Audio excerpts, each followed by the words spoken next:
जैसे प्रदोष के दिन, प्रदोष काल में जलाया गया दीप, प्रज्वलित करा गया दीप 5 स्थान पर फल देता है।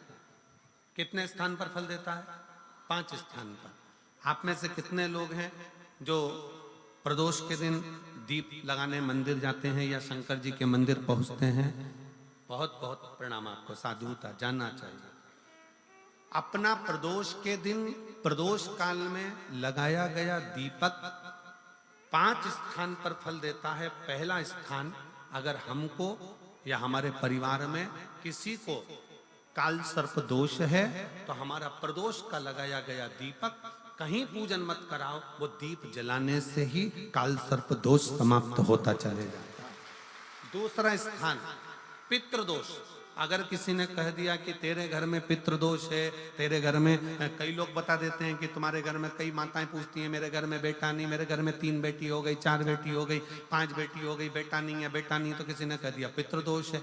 अब तुम शंकर जी की पूजन कर रहे हो, शंकर जी पे जल चढ़ा रहे हो, शिव की स्तुति कर रहे हो, तो किसी किसी की यहाँ 3 बेटियों के बाद, 4 बेटियों के बाद, एक माता ने तो लिखा है कि उसके यहाँ 2008 में उसके घर में लड़की ने जन्म लिया था, या 2008 में उसके घर में बच्चे ने जन्म लिया था, लड़की।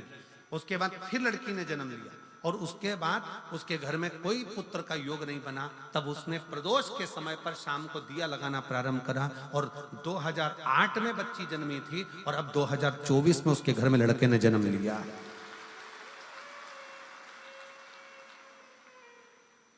2024 में उसके घर में पुत्र ने जन्म लिया। वो बेटी होगी यहाँ पर कहीं ना कहीं, जिसके घर में बेटे।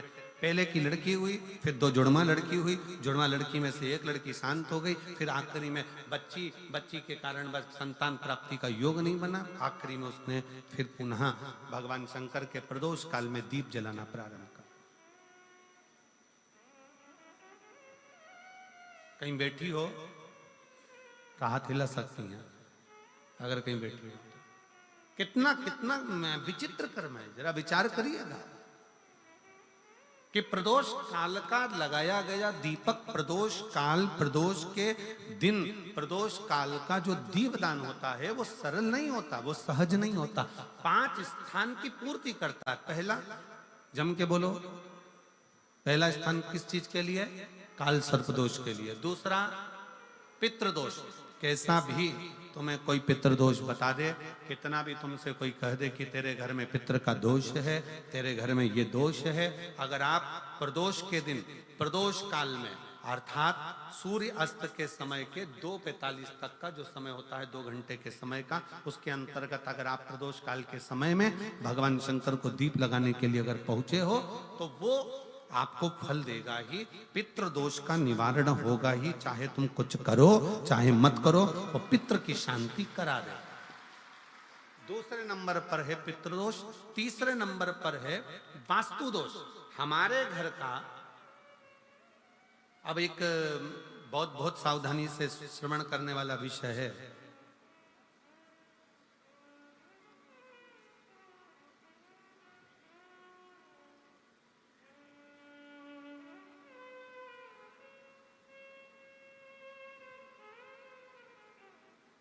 यदि वंश की वृद्धि नहीं है, 30 वर्ष शादी के हो गए, 40 वर्ष शादी के हो गए और औलाद है ही नहीं, डॉक्टर ने भी हाथ ऊंचे कर दिए, टेस्ट पे भी करवाया, IVF करवाया, सब कुछ तुमने करवा लिया, तो भी औलाद नहीं है, तब आखिरी में एक काम चालू करो।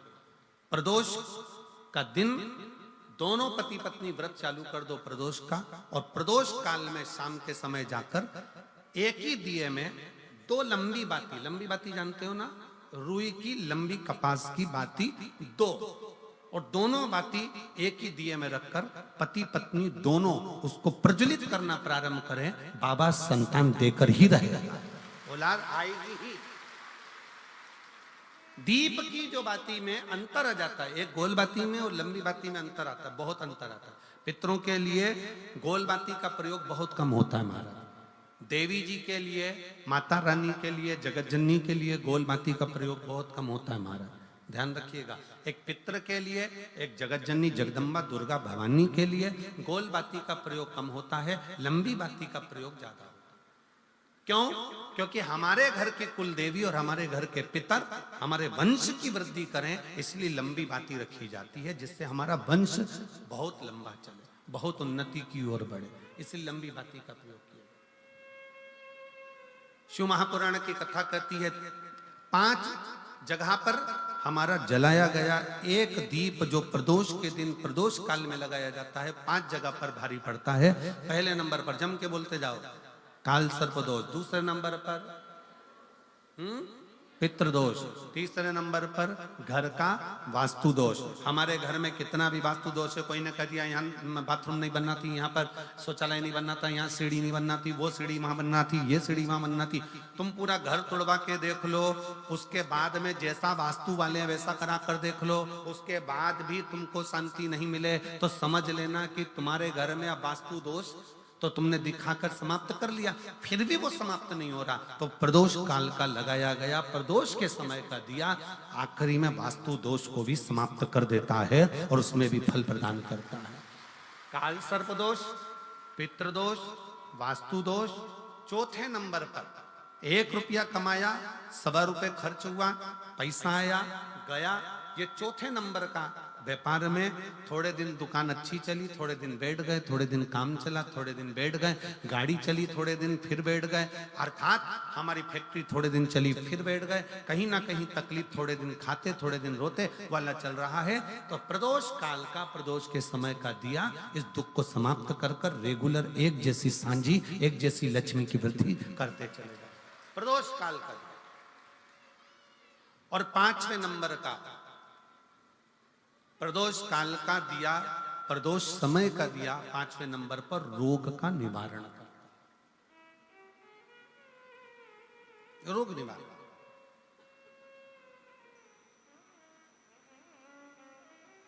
ये 5 स्थान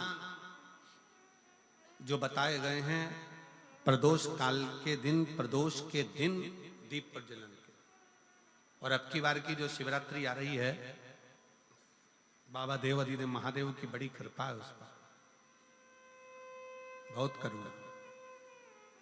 25 तारीख को प्रदोष और 26 तारीख को शिवरात्रि। अब जरा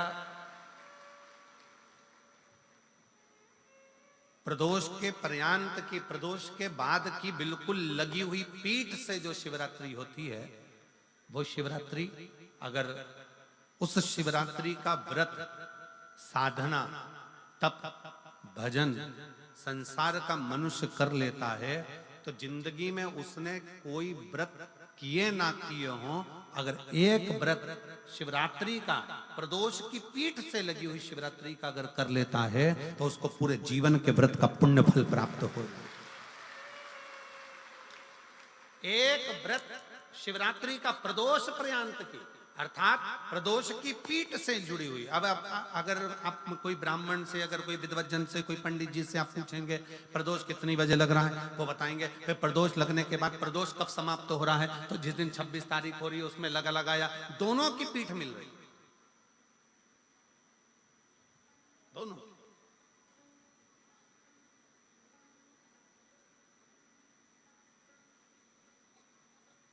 करो व्रत। आपने कितनी भी एकादशी के व्रत करे हो, कितनी भी द्वादशी के व्रत करे हो, कितनी भी चतुर्थी व्रत करे हो, कितनी भी तीज व्रत करे हो, कितनी भी अष्टमी का व्रत करा हो, कितनी भी नवरात्रि के व्रत करा हो, कितनी भी तीज का व्रत करा हो, चाहे दुनिया के कितने भी व्रत आपने करे हो, अगर आपने एक महाशिवरात्रि का व्रत नहीं करा तो कोई व्रत का पुण्य फल आपके खाते के अंतर आ नहीं पाता। शिवरात्रि के व्रत की इतनी मूलता है। पर एक निवेदन है, अगर कोई बुजुर्ग है, कोई बीमार है, कोई बूढ़ा व्यक्ति है, बहुत बीमार है, तो उसको निवेदन है आप व्रत ये नहीं कि 24 घंटे का करो, आप व्रत 2 घंटे का कर लो, 1.5 घंटे का कर लो, 1 घंटे का कर लो, 15 मिनट का करो। पर निवेदन है कि जो बीमार व्यक्ति है वो आधे घंटे, 1 घंटा, 2 घंटा, 6 घंटा, 15 मिनट पर शंकर की शिवरात्रि का व्रत ये विचार कर करना। बहू बेटा नाते रिश्ते सबको कह देना। कोई बीमार व्यक्ति है ना वो भी कह दे कि देख बेटा मेरा व्रत है। तो घर के लोग कहेंगे पापा आपकी तबीयत खराब, मम्मी आपकी तबीयत खराब, दादी आपकी तबीयत खराब, आप व्रत कैसे कर रही हो, बच्चे की बच्चा कैसे व्रत कर रहा है? तो कह देना मेरा 2 घंटे का व्रत है, 2 घंटे मैं बाबा का नाम लेकर जल चढ़ाकर जल का आचमन कर कर मेरे बाबा की भक्ति कर लूं 2 घंटे की, मेरा व्रत पूर्ण हो जाएगा। मैं व्रत कर रहा हूं, आधी में पुनी। तुलसी बाबा कहते हैं थोड़े में बहुत होता है।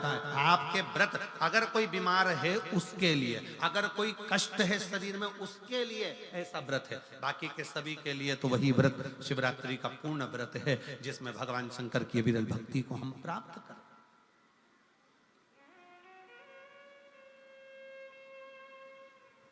और शंभु शरणे पड़ी मांगू घड़ी रे घड़ी, दुख काटो दया करीन दर्शन।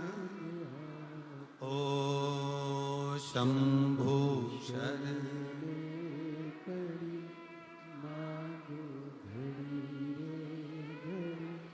दुख काटो दया करीन दर्शन।